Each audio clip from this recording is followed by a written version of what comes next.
So these are the pieces we're going to be using today for my orders. They're both kind of greenish teal colors of different variations, but both colors are really nice and were what the clients wanted, so excited to cut these. But first I need to show you guys Sooty. Sooty is not our cat. She is an outdoor cat of the neighbors, but we occasionally let her come in and warm up a little bit. We also play with her and feed her and clean her litter box and brush her. So she kind of is our cat, but not really. She does this thing where she goes on the TV and hits the TV, but it's hard to tell her no because she's just so freaking cute. We really love Sooty. So this is a gem render of what the piece should look like. This design is called Hibiscus, and it's kind of one of my trademarks for my business right now. It's definitely one of my favorite designs, and I should spend more time doing designs. It's a pretty fun thing to do. And we're going to start off with showing you my machine, which I use a Facetron machine. I bought this used, and it's calibrated pretty well. The owner of the machine put those screws in on the side, and I don't know why they did that, but you shouldn't do that. And then you can also see that there's some wear down on the anodized metal there, but that's okay. These are the two pieces that we're going to end up cutting. But first, we really need to talk about Mimi's. Mimi's is my cat, and she's wonderful. She's almost 11 years old, but she still acts like a little baby. She runs around and meows, and she's just really fun. And she's a really good temperament. Well, back to gem cutting. We're going to do a flat spot on each piece so that we can put the brass dots on each piece. This just helps the glue adhere to the piece and have a flat surface, so there's better contact between the metal and the sapphire. You can see that's the flat piece there, and here are the brass dots, which will go into the machine. My table's unfortunately a little bit messy, but I'll have a big cleanup after I do this video for sure.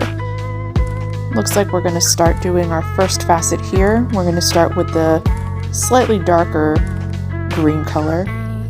And first I'm going to start just doing the pavilion, which is the bottom part of the gem, and getting the shape relatively close to what I want.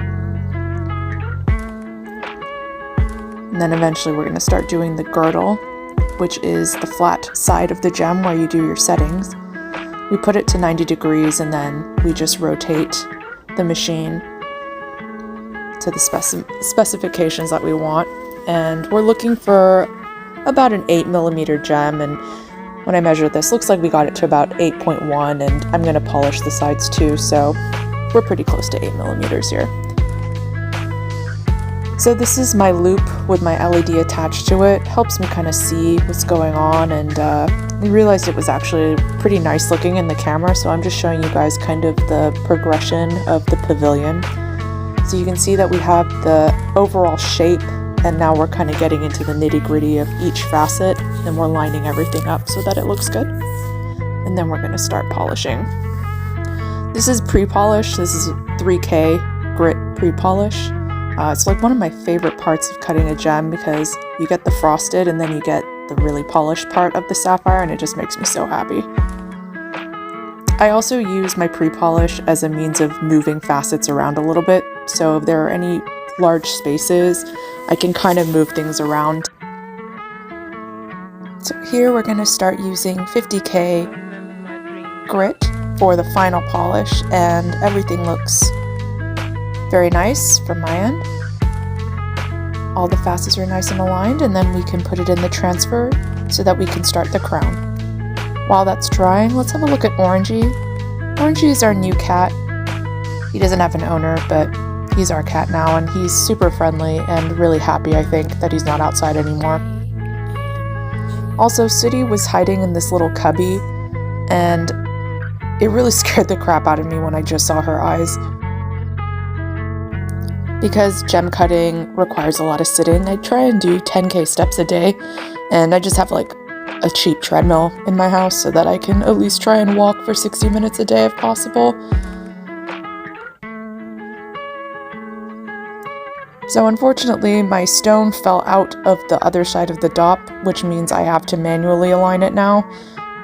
It's kind of an annoying thing that happens sometimes, not very often, but it does happen. But I managed to have aligned it perfectly, so that was good, because sometimes that can be a really big pain in the butt. We're starting to cut the crown now. I use 600 grit to kind of get everything in order. And here you can see I'm starting each layer and level until we get everything kind of perfect. And then from here we'll move on to our pre-polish. Pre-polishing the table is also one of my favorite things to do because it gives you a window into how the gem will look, and it's just really gratifying. See? It just looks so good. I fast forwarded here and looks like I've polished everything up and we're good to go. And this is what the final piece looks like.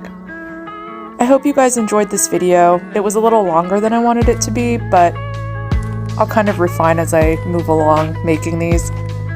But anyway, I hope you guys enjoyed it. This is a lab sapphire 8mm in my design Hibiscus.